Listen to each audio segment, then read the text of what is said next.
एक बार की बात है, गौतम बुद्ध अपने शिष्यों को जिंदगी से जुड़ी अच्छी बुरी चीजों का ज्ञान दे रहे थे। सभी शिष्य उनकी बातों को बहुत ध्यान से सुन रहे थे। उन सभी में एक शिष्य ऐसा था जिसे प्रश्न पूछने की बहुत आदत थी। वो उठकर गौतम बुद्ध के पास गया और उनसे बोला, आप हमें जिंदगी के बारे में जो कुछ सिखा रहे हैं उस सब का क्या फायदा, क्योंकि हम में से बहुत से बच्चों को ये भी नहीं पता कि हमारे जीवन का मूल्य क्या है और ये जीवन हमारे लिए कितना कीमती है। पहले आप हमें ये बताइए कि इस जीवन का मूल्य क्या है। अपने शिष्य की बात सुनकर गौतम बुद्ध अपने कक्ष में गए और एक चमकता हुआ पत्थर का टुकड़ा लेकर आए। वो टुकड़ा उन्होंने अपने शिष्य को दिया और बोले, मैं तुम्हें इस जीवन का मूल्य तब बताऊंगा जब तुम इस पत्थर का सही मूल्य पता लगाकर आओगे। साथ ही ये ध्यान रखना कि तुम्हें ये पत्थर का टुकड़ा किसी को बेचना नहीं है। गौतम बुद्ध की बात मानकर वो शिष्य बाजार की तरफ चला गया। बाजार में सबसे पहले उसकी नजर एक फल बेचने वाले पर पड़ी और उसने वो पत्थर उस फल वाले को दिखाया और बोला, इस पत्थर के बदले आप मुझे कितने फल दे सकते हो? फल वाला बोला, ये पत्थर कुछ खास तो नहीं है, लेकिन फिर भी इसके बदले में तुम्हें 10 केले दे सकता हूँ। वो शिष्य उस पत्थर को लेकर आगे चला गया।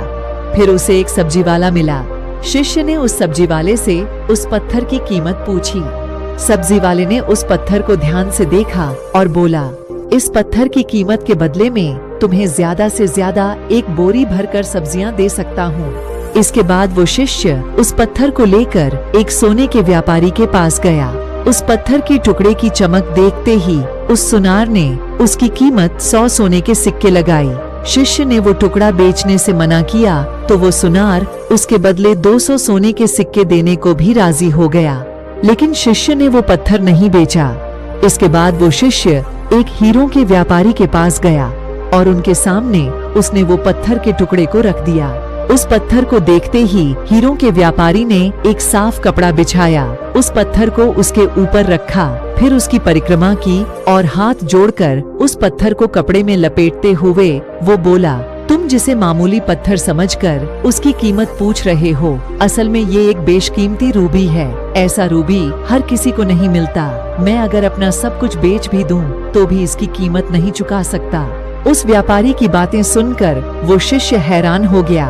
वो दौड़ा दौड़ा सीधा बुद्ध के पास आया और उन्हें उसने जो कुछ भी बाजार में हुआ वो सब बताया। उसकी अचरज भरी बातें सुनकर गौतम बुद्ध बोले, तुम्हारे सवाल का जवाब इस रूबी की कीमत में ही छिपा है। हमारा जीवन भी एक रूबी है। रूबी की तरह ये भी बेशकीमती है, लेकिन हम इस बात को हमेशा नजरअंदाज करते हैं और अपने जीवन का मूल्य नहीं समझते।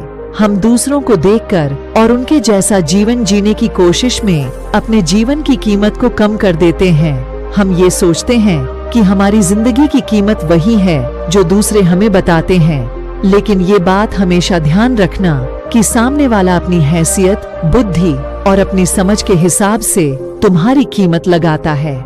गौतम बुद्ध की प्रेरणादायक कहानी से हमें ये सीख मिलती है, जिंदगी सिर्फ एक बार मिलती है, इसलिए इसको बर्बाद ना करें। अपनी जिंदगी को उतना ही कीमती समझें जितना कीमती आप अपने बैंक में रखें रुपयों को समझते हैं। आज के समय में लोग अपनी जिंदगी से ज्यादा कीमती प्यार, पैसों और दिखावे से भरी चीजों को समझते हैं। प्यार के चक्कर में लोग सुसाइड कर लेते हैं। पैसों के चक्कर में ऐसा काम करने लग जाते हैं जिससे उनकी जिंदगी बर्बाद हो जाती है। नाम कमाने के चक्कर में उल्टे सीधे काम करने लग जाते हैं। हमेशा याद रखें कि दिखावा करना जरूरी नहीं है। प्यार दोबारा मिल सकता है, पैसा फिर कमाया जा सकता है, लेकिन जिंदगी को फिर से पाया नहीं जा सकता। इसलिए अपनी इस बेशकीमती जिंदगी को अच्छे से जिएं, हर पल का आनंद लें। कभी ये ना सोचें कि आप इस दुनिया में किसी काम के नहीं हैं, न कभी ये सोचें कि आपकी जिंदगी व्यर्थ है। आपके होने या ना होने से कुछ फर्क नहीं पड़ता। जब भी ऐसे नेगेटिव विचार आपके मन में आए तो खुद को बस ये याद दिलाएं कि जीवन एक रूबी है और ये बेशकीमती है। आपको हमारा वीडियो पसंद आए तो प्लीज लाइक करें और नए हैं तो प्लीज सब्सक्राइब करें और बेल आइकॉन पर प्रेस करें ताकि हमारी वीडियो आप तक पहुंच पाए।